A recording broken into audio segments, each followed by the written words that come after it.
अस्सलाम वालेकुम। आप देख रहे हैं अली खान स्कूल्स। आज हम शुरू करेंगे चैप्टर 3 मैथ्स का 10th क्लास का। चैप्टर 3 का नाम है वेरिएशंस।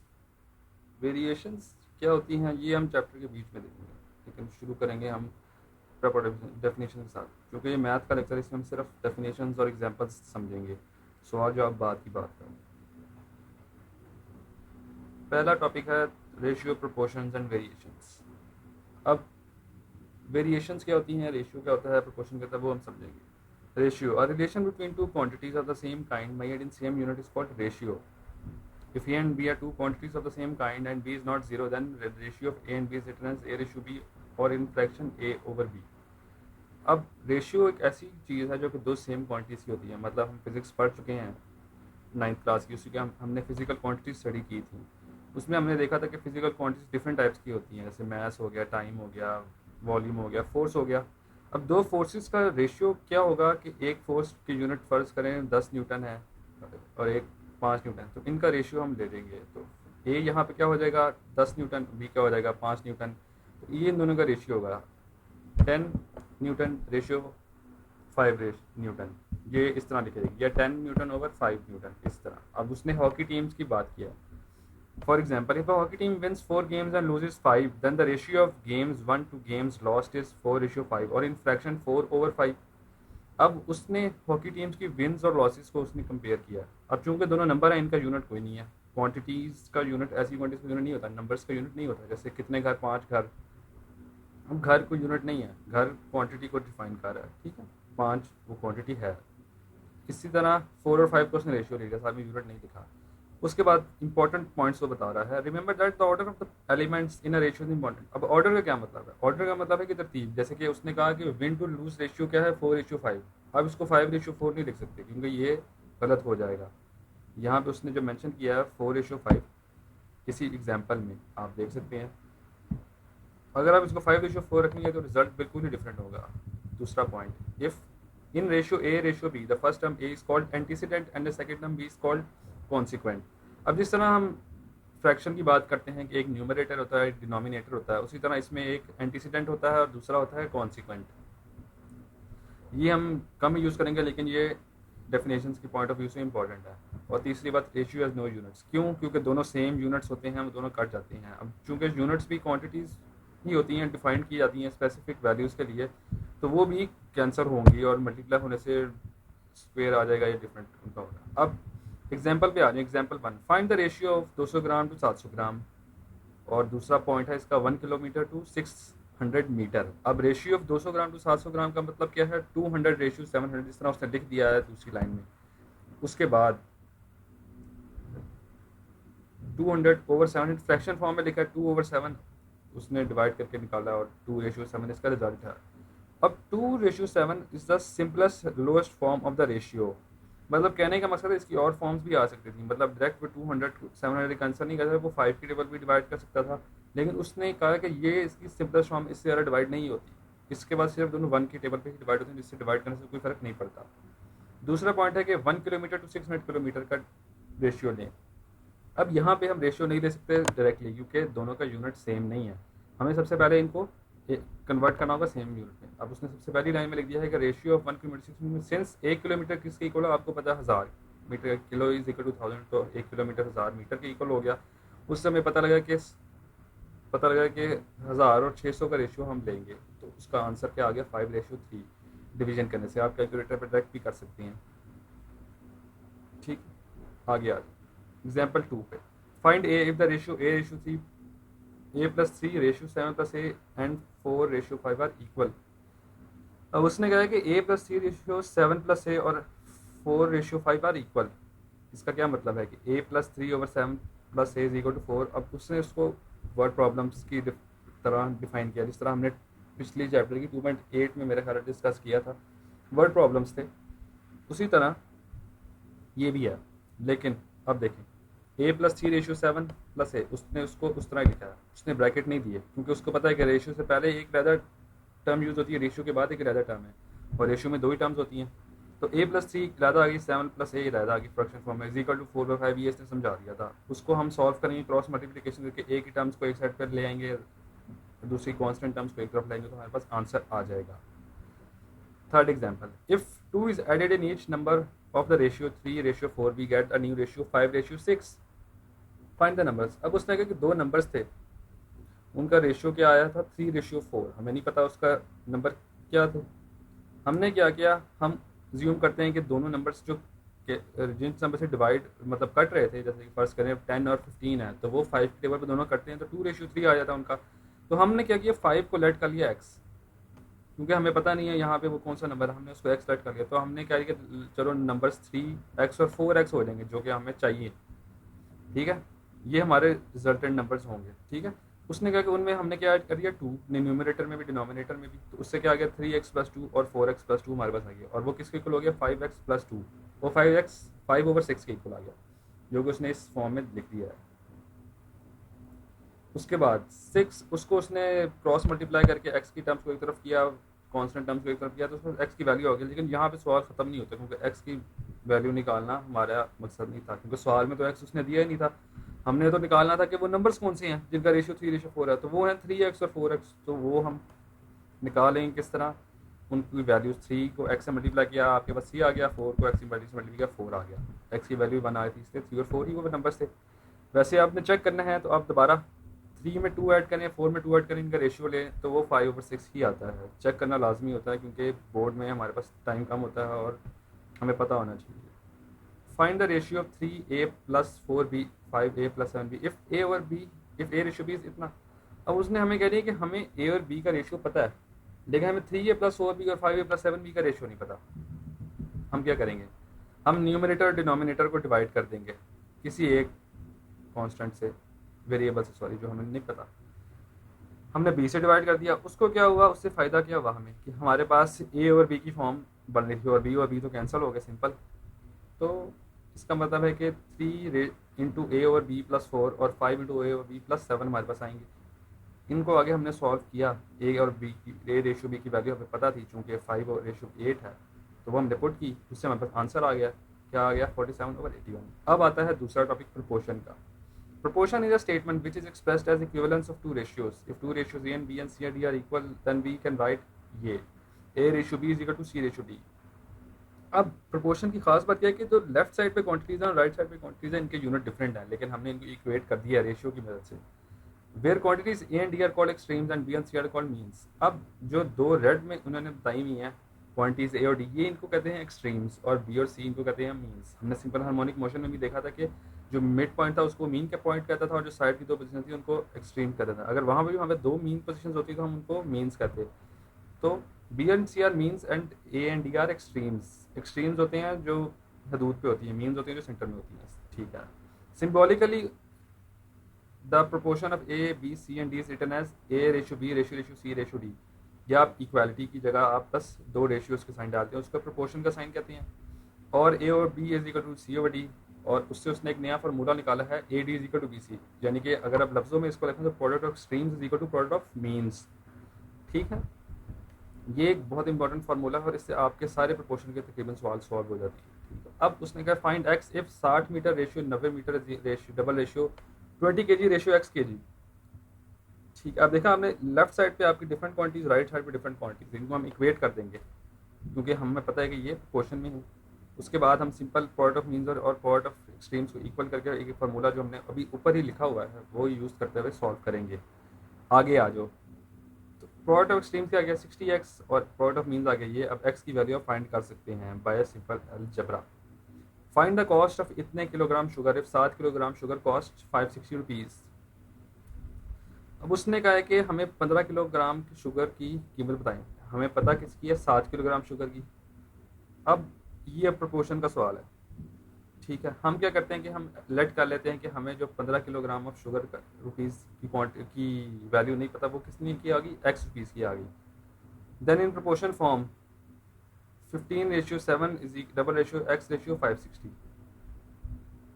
इससे क्या मतलब है कि 15:7 और x और 560 इक्वल हैं। क्यों? क्योंकि हमने 15 को 15 क्योंकि न्यूमिनेटर है उसके इक्वालिटी के राइट साइड पे उसका न्यूमिनेटर उसकी प्राइस रखी, और 7 जो कि डिनोमिनेटर है राइट साइड पे, राइट हैंड साइड पे जो उस डिनोमिनेटर है फ्रैक्शन में उस पर उसकी प्राइस रखी। अब ये सिंपल प्रोडक्ट ऑफ एक्सट्रीम्स और प्रोडक्ट ऑफ मीन्स का फार्मूला लगा के एक्स की वैल्यू निकालने की बात है, ठीक है। क्या आ गई हमारे पास 1200 रुपीज़। यहाँ पर हमारी एक्सरसाइज शुरू हो जाती है जो कि हम बाद में करेंगे। उससे पहले हम पढ़ते हैं वेरिएशन। वेरिएशन क्या होता है? The word variation is frequently used in all sciences. There are two types of variation, direct variation, inverse variation. अब वेरिएशन हम पढ़ चुके हैं, लेकिन आपको variation as such by definition हम नहीं पढ़ चुके हैं, लेकिन हम इस्तेमाल कर चुके हैं, और इसकी दो टाइप्स हम भी डिस्कस कर चुके हैं पहले, जहाँ भी हम प्रोपोर्शनैलिटी पढ़ते हैं, ठीक है। तो डायरेक्ट वेरिएशन और इनवर्स वेरिएशन क्या होता है ये पता करते हैं। Direct variation, if two quantities are related in such a way that the inverse that the increase decrease in one quantity causes increase decrease in the other quantity, then the variation is called direct variation। मतलब कि एक quantity बढ़ रही है, दूसरी quantity भी बढ़ रही है, जिस तरह हमने अभी एग्जांपल में किया है।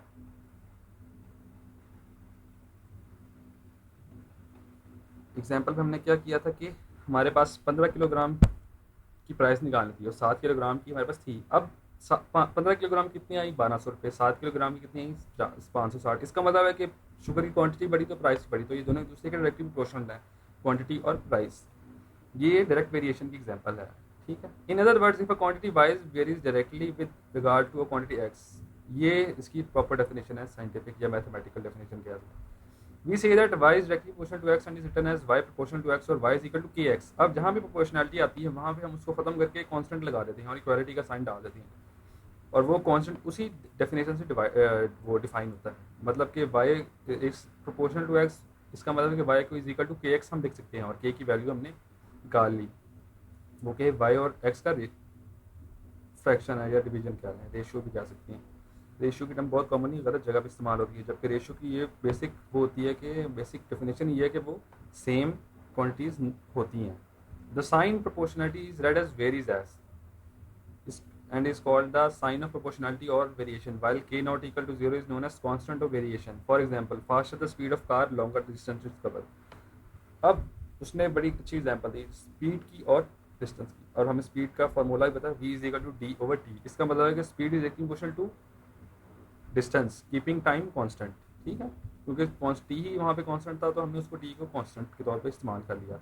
The smaller the radius of circle the smaller the circumference. अब ये एक डायरेक्टली प्रोपोर्शन की एक और दूसरी मिसाल है कि आपका सर्कमफेरेंस और आपका रेडियस किस तरह रिलेटेड है।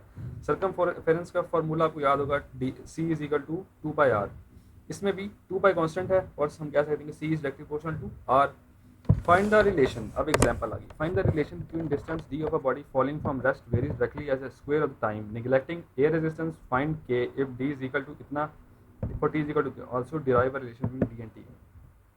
उसने अब हमें एक कंडीशन बता दी, साथ में उसने हमें बता दिया कि क्या रिलेशन है दोनों के बीच। Since this distance of the body falling from rest in time then under the given condition, उसने सवाल में बता दिया कि d is directly proportional to the square of time. इसका मतलब d is directly proportional to t square, और हमने अपनी तरफ से डाल दिया एक कांस्टेंट डाल दिया k की वैल्यू क्या है ये हमें नहीं पता, लेकिन हम क्या करेंगे, हमें चूंकि उसने बताया हुआ है कि if d is equal to 16 feet for t is equal to 1 second, तो हम k की वैल्यू इस कंडीशन से निकाल सकते हैं। हम इसको पुट करेंगे और k की वैल्यू क्या आ जाएगी हमारे पास 16, which is relationship between d and 16। और अच्छा, और d की वैल्यू क्या आ गई, ऐसे रिलेशन क्या आ गया, d is equal to 16 t square. और अब इस खास सवाल के लिए d और t स्क्वायर का रिलेशन हमें पता लग गया, ठीक है।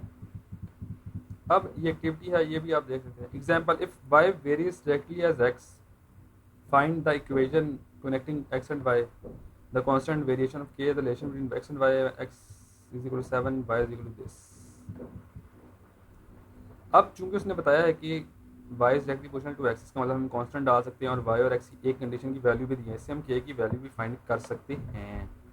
और इससे हमने k की वैल्यू पुट करके वहीं पे पुट कर दी, और हमारे पास रिलेशन आ गई y और उसके लिए। अब उसने कहा कि थर्ड पार्ट में ये बताया कि x इतना है तो y की वैल्यू बताओ, वो हमने जो हमने रिलेशन फाइंड किया है इक्वेशन 2 में, उसको यूज़ करके हम फाइंड कर लेंगे y की वैल्यू। तीसरा है, given that a varies directly a square of r and a is equal to इतना when r is equal to इतना, if r is equal to इतना एंड फाइंड दिस। अब उसने एक और हमें बता दिया रिलेशन a और r स्क्वायर का। उसने कहा कि a डायरेक्टली क्वेश्चन ले किसके साथ, r के स्क्वायर के साथ। तो उसने क्या किया है कि a को प्रोपोर्शनल लिख दिया r स्क्वायर के साथ, a इज इक्वल टू के आर स्क्वायर आ गया। अब a और r की स्पेसिफिक वैल्यूज दी हुई हैं उसने हमें एक स्पेसिफिक केस के लिए, तो हम क्या करेंगे, वही पुट कर देंगे। ए को हम क्या पुट करते हैं 1782/7 cm², और आर को हम पुट कर देंगे 9। अब यहाँ भी ये भी देखना ज़रूरी है कि दोनों के यूनिट सेम हो, नहीं तो के का यूनिट वेरी कर सकता है। ठीक है, तो क्या वैल्यू आई हमारी के की 22/7, जो कि तकरीबन पाई की ही वैल्यू है, 3.14 के ही इसका राउंड अबाउट आंसर आता है। उसके बाद उसने कहा r is equal to 14 centimetre के लिए भी इसका आंसर निकाले, तो वो हम 22/7 कॉन्स्टेंट पुट करेंगे रिलेशन में। ए की वैल्यू क्या आ गई 616। उसके बाद एक चौथी एग्जाम्पल है जो कि सिंपल है, इसलिए मैं बता दूँ। इसमें हमें same y is proportional to x cube का रिलेशन बताया गया है। सेम वही तरीका है कि हमने फाइंड करना है क्या रिलेशन है दोनों में, कांस्टेंट की वैल्यू क्या है, और हम कांस्टेंट की वैल्यू से हम फिर एक स्पेसिफिक कंडीशन की वैल्यू निकालते हैं, जो कि वो भी गिवन होती है सवाल में। ठीक है, सेम मेथड इन सारे सवालों में यूज है। इन्वर्स वेरिएशन क्या होती है, अब इन्वर्स वेरिएशन हम पहले देख चुके हैं, लेकिन हम यहाँ पे उसको डिटेल से थोड़ा स्टडी करेंगे। If two quantities are related in such a way that when one quantity increases the other quantity decreases is called inverse variation, मतलब एक का बढ़ना दूसरे कम होना। अभी हम आगे देखते हैं कौन सी क्वांटिटीज ऐसी होती हैं, या हम जनरली ले लेते हैं सवाल। जैसे कि आपको याद होगा कि हमने जब 9th क्लास में हमने निकाला था फोर्स की इक्वेशन निकाली थी, G/m/r² की, तो वहाँ पे फोर्स इनवर्सली प्रोपोर्शनल थी रेडियस के स्क्वायर से, और वो फोर्स कौन सी थी, ग्रेविटेशनल फोर्स थी। तो इनवर्स प्रोपोर्शन थी दोनों में, इनवर्स वेरिएशन थी दोनों में। डिस्टेंस बढ़ता तो फोर्स कम होती थी, फोर्स बढ़ती तो डिस्टेंस कम हो जाता। लेकिन फोर्स चूंकि डिपेंडेंट क्वांटिटी थी, हम फोर्स को बढ़ा कम नहीं कर सकते, हम आर को वेरी कर सकते हैं। इन other words, if quantity y varies inversely with regard to quantity x, we say that x is inversely proportional to x, और y varies inversely as x and is written as this। अब ये इसकी general representation है, और इसकी definition के दो quantity दूसरा इन्वर्स प्रोपोर्शनल, तो हम इसको इस तरह लिखेंगे y is proportional to 1/x। अब इसमें भी सेम वही तरीका है कि हम प्रोपोर्शनैलिटी को ख़त्म कर दें, उसकी जगह इक्वालिटी और एक कांस्टेंट डाल देते हैं, और वो कांस्टेंट आमतौर पे के है। ठीक है, इसका मतलब है के की वैल्यू भी हमें पता लगी, और के को हम जीरो नहीं रिलेट करती कभी भी। उसकी वजह यह है कि अगर के जीरो हो तो हमारी रिलेशन ही गलत हो, इन्वर्स वेरिएशन होल्ड ही ना करे। ये बात मैं पहले बताना भूल गया था, इसलिए याद रखिए के कभी जीरो नहीं होगा, कांस्टेंट कम होगा लेकिन जीरो कभी नहीं होगा। इस तरह हमारा ग्रेविटेशनल कांस्टेंट है, वो उसकी वैल्यू कितनी छोटी है, 0.00 समथिंग करके आती है, लेकिन वो जीरो के इक्वल नहीं है। ठीक है, हम वैल्यू हमेशा उसकी देते हैं। If y varies inversely as x and y is equal to 8 when x equal to 4, then find y and x when this। Same वही मेथड जो पहले प्रोपोर्शनैलिटी में था, एक कंडीशन दे दिया उसने कि y is inversely proportional to x, वहाँ पे कांस्टेंट आया, कांस्टेंट की वैल्यू हम फाइंड करेंगे by specific case when y is equal to 8 and x is equal to 4। अब k की वैल्यू आ गई, अब उसको हम पुट करेंगे उस इक्वेशन में, साथ में जो उसको फाइंड करना है वो भी हम उसी इक्वेशन के लिए फाइंड करेंगे। x equal to 16 फाइंड करना है, वो हम पुट करेंगे, उसमें हमारे पास आंसर आ जाएगा। अब उसने इन्वर्सली प्रोपोर्शनल कर दिया एक्स स्क्वायर के साथ इस सवाल में। इसमें भी सेम वही मेथड होगा कि हम प्रोपोर्शनैलिटीज़ को इक्वेशन में लेके जाएंगे, इक्वेशन बनाई, वहाँ से हमने के की वैल्यू फाइंड की, वैल्यू स्प्लिट करके जो हमें गिवन है, गिवन केस की वैल्यू गिवन है, जैसे कि y equal to 16 and x equal to 5, फिर उससे हम कांस्टेंट की वैल्यू फाइंड करेंगे, फिर कांस्टेंट की वैल्यू को फर्स्ट इक्वेशन में पुट करेंगे, तो हमारे पास एक्स स्क्वायर वाई की वैल्यू क्या आ जाएगी 400। वहाँ से हम for y equal to 100 x की वैल्यू निकालेंगे, जो कि 2 आ रही हैं, +-2। और आज के लिए इतना काफ़ी है, आगे एक्सरसाइज शुरू हो रही है, अगली बार हम अगले चीज़ें स्टडी करेंगे, third fourth and continued portion, अगले टॉपिक्स। आज इतना ही काफ़ी है। अगर कोई सवाल से रिलेटेड कोई आपको लेक्चर से रिलेटेड कोई सवाल हो तो ज़रूर कमेंट करें, मैं हाजिर हो जाऊँगा फ़ौरन, और फ़ौरन नहीं, जब मुझे मौका मिले मैं फ़ौरन जवाब दूँगा आपका। बहुत शुक्रिया, अल्लाह हाफ़िज़।